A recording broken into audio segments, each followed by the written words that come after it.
छठीक बोला है कोई काकर करेगा साहूपारा बैसाखू मन घर ताले बीड़ी पिए रहा। चल हाँ आबू। इस साल तो छोटे भाई की शादी करा था नहीं वो तो साले 10 झलनी नाशत है दिले देख जा रहा काम पाए हन तो कब बर जोंगे बिहावला कुमार मधु तार के फलदान है अब लगी नुगिन देख के जोंगबो बिहावला।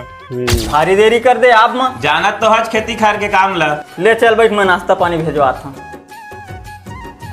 तो हिल देखत रही तो पथरी वाले चाचा मना है सही माँ है का आओ नाश्ता पानी देवे जा। हाँ ले जाते हाँ।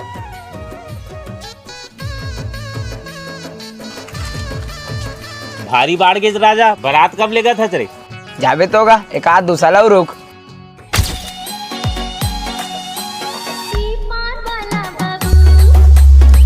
एक आ पुराना गाना बजा था निपोर भैया गाना बजा पहला घांगर ला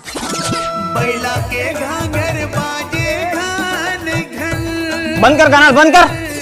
आओ पीनू रात भर बजाते रही का सबके सूते बस एक बेरा हो गए तुम्हारे हरियर तुझे खुशी के माहौल है हमार भतीजा है नाचबो नहीं का खुशी के मोहल्ले बक्सल मुड़ी मान ले साले जा 2-3 नाचबे हो भारी चिड़चिड़ाहट का या हमन चुपे देखत रही तुमन पीपक नाचत रही हो हमन कहाँ पियन गा तो फोकट कहता और उखरे पक्षा कूदते पिया खावा झन के समझाती तन यू साले उखरे संग बौरावत एका का थोकन तेरिया तो केरा वो अंगुल रखन था अभी काकर बर के रहू अंगूर रे राजत मंगाएगा अभी काकर बर के अंगूर मंगा है तेरे और मोर संगी मनावत है का दिखरे बरता है उसका जन संगी है तब खर पर संगी खंगेत छे देत गा एक ठकेरा